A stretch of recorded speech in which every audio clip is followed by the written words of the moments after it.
Hello, everyone. Welcome to today's presentation. I'm excited to have you here. Today, we'll be exploring language in context plus conversation, focusing on Mega Goal 1.1, Unit 4, the art of advertising. Over the next few minutes, we'll look at how language plays a crucial role in advertising and communication. We'll cover key concepts, practical examples, and some useful tips. So, let's get started and dive into the fascinating world of advertising and language. Today, we'll be exploring some unusual new gadgets, so I want you to pay close attention to how they work and what makes them special. We'll discuss how to describe these gadgets using your own words, making your descriptions clear and engaging. We'll also look at the importance of using the correct real talk phrases to communicate effectively. Next, we'll focus on using specific information when talking about these gadgets, so your descriptions are detailed and precise.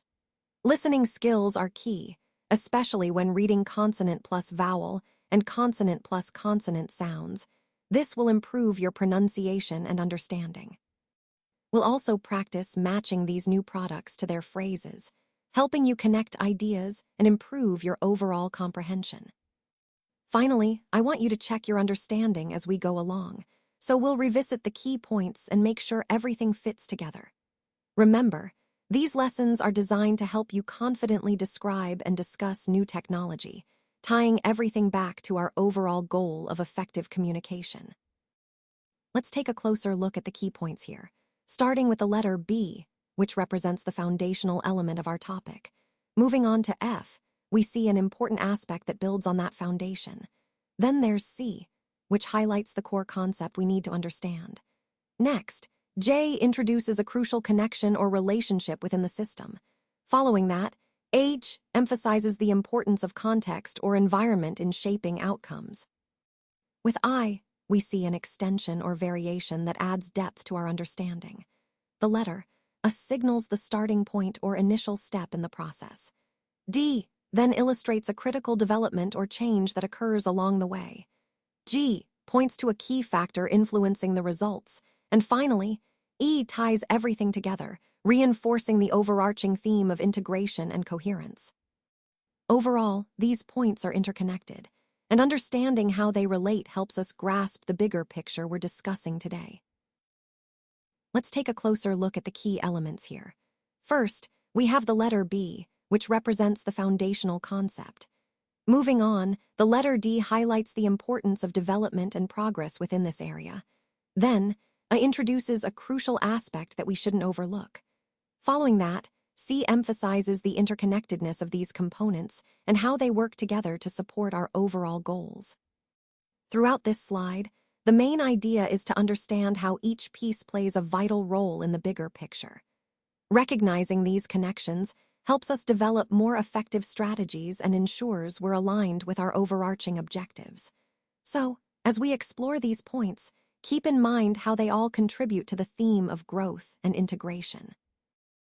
When the same consonant sound appears at the end of one word and at the start of the next, it's pronounced as a single, longer sound. This helps make our speech smoother and more natural. For example, if one word ends with the T sound and the next begins with T, we don't pause between them. Instead, the sound is extended. Now, moving on to the second point. When one word ends in a consonant sound and the next begins with a vowel sound, we link these sounds together without any pause. This is called linking, and it creates a seamless flow. So instead of a break, the consonant and vowel are connected smoothly, which makes your speech sound more fluent and natural. Both of these concepts, consonant plus consonant and consonant plus vowel, are key to mastering natural pronunciation and fluency in speech. They're small details, but they really make a difference in how smooth and natural your spoken English sounds. Let's take a closer look at this slide. Here, we see an alarm, which is a crucial gadget used for alerting us to various situations, like emergencies or security breaches. Now, when we talk about gadgets, we're referring to small devices designed to perform specific functions, often making our lives easier or safer. So, what kind of gadget is this alarm? Well, it's a safety device, primarily used for alerting people quickly when something needs immediate attention. It could be a fire alarm, a security alarm, or even a personal safety alarm. Looking at the picture, what do you think it shows? You might see the alarm device itself, perhaps mounted on a wall or in a portable form. It could also include a person or people interacting with it, maybe pressing a button or listening for the alarm sound. Who are they in the picture? They could be security personnel, emergency responders, or everyday users, anyone who relies on these gadgets for safety. How many persons are there? It looks like there are 2 or 3 individuals, probably engaged in a safety check or demonstrating the use of the alarm. Now, the word scanning appears here, which might suggest that the image or context involves checking or monitoring the device. This could be about how we ensure our safety gadgets are working properly, or how we use scanning technology to detect threats or issues. Overall, this slide emphasizes the importance of alarms as safety gadgets, highlights their role in our safety protocols, and reminds us how crucial it is to understand and properly use these devices in various situations. It reminds him of what he has to do. Why does Omar use it? Well, it's a clever way to keep track of his tasks and deadlines. When the alarm goes off, the flying part actually flies off the base, which makes it a fun and visual reminder. So how does it work? It runs on rechargeable batteries, so it's eco-friendly and cost-effective. And the power source for the flying helicopter alarm. It uses the rechargeable batteries we just talked about, providing the energy needed to make the helicopter take off when it's time to wake up or get reminded.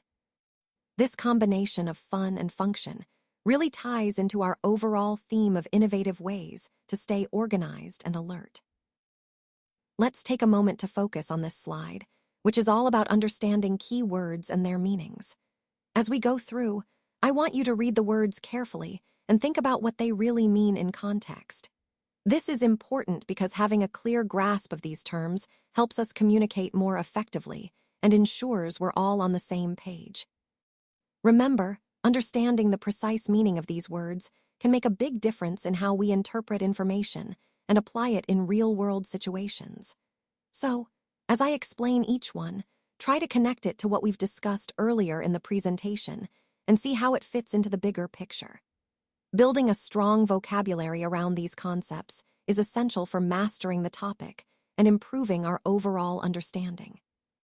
Who says that innovation has to follow a straight line? What on earth are we really trying to achieve here? It's about challenging assumptions and asking the tough questions. Adnan, who says that the status quo is good enough? What are you up to in your own projects? Are we pushing boundaries or just sticking to what's familiar? This slide highlights the importance of curiosity and questioning in driving progress. Remember, it's often the bold questions that lead to the biggest breakthroughs. So, as we move forward, think about how we can disrupt norms and explore new possibilities. He is unfamiliar with a flying helicopter alarm and thinks it's a little strange. Why does he say, "What on earth?" This reaction highlights how unusual or unexpected such alarms can be, especially in unfamiliar settings. It also underscores the importance of understanding the context and environment when interpreting alarms or signals. If someone is not used to these cues, their instinct might be confusion or surprise, which is perfectly natural. Connecting this to our overall theme, it shows how crucial it is to educate and familiarize people with emergency signals to ensure prompt and correct responses. So let's take a moment to reflect on what he actually said. Understanding his words helps us grasp the core message he wanted to communicate. Now, moving on, think about what you're up to now. What are your current actions or decisions? This is about connecting the dots between his words and your present situation. And finally, consider what you're up to now in terms of your goals or next steps. It's important to see how these pieces fit together within the bigger picture of our overall theme, how past insights influence current actions and future plans. What did she say? Well, this slide really captures that moment of surprise and confusion. It's about those times when we come across something totally unexpected, something that makes us stop and ask, "What? What's on earth did this?" Or "What? What on earth did this? You see, these questions reflect that initial shock, that disbelief when faced with something unfamiliar or astonishing. And then there's the more pointed question, what? What on earth is this? A genuine attempt to understand what we're looking at. This slide highlights how our reactions often start with surprise and curiosity, which then lead us to investigate further. It's a perfect example of how encountering new or strange things sparks our curiosity and drives us to seek understanding. This ties into the overall theme of how we respond to the unknown and the importance of curiosity in learning and discovery. All right, now it's your turn to craft the ending. Think about the key points we've discussed so far and how they come together to support your overall message.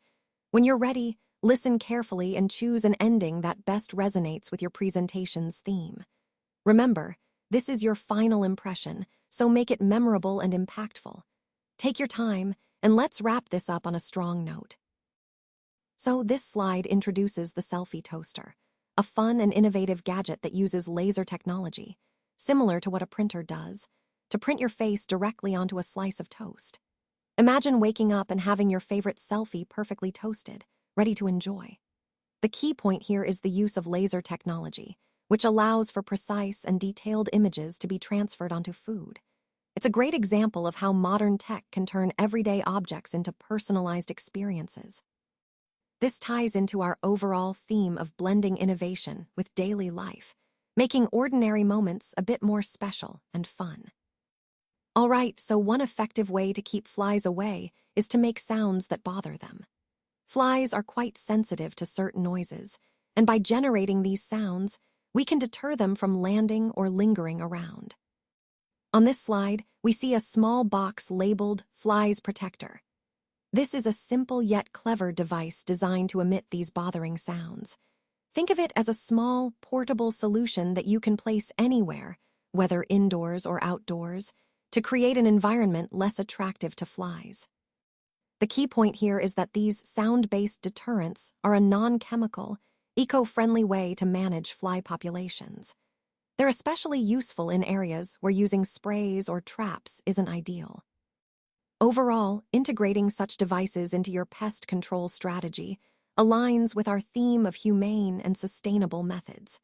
They help reduce the annoyance and potential health risks associated with flies without harming other beneficial insects or the environment. Let's take a look at the final slide, which points us to workbook page 257. Exercise D. This is a great opportunity to reinforce what we've learned today by applying it in a practical way. I encourage everyone to review that specific page and complete the exercise. Doing so will help solidify your understanding and give you a chance to practice the concepts we've discussed. Remember, consistent practice through exercises like this is key to mastering the material. As part of your homework, I want you to focus on applying the knowledge actively. Think about how these concepts connect to real-world situations and your own experiences. So, make sure to set aside some time to work through that exercise thoroughly. Keep in mind, the goal is not just to finish the task, but to really understand and internalize the content. This will bring us closer to mastering the overall theme of this presentation, effective application of knowledge. Thanks for your attention, and I look forward to seeing your progress.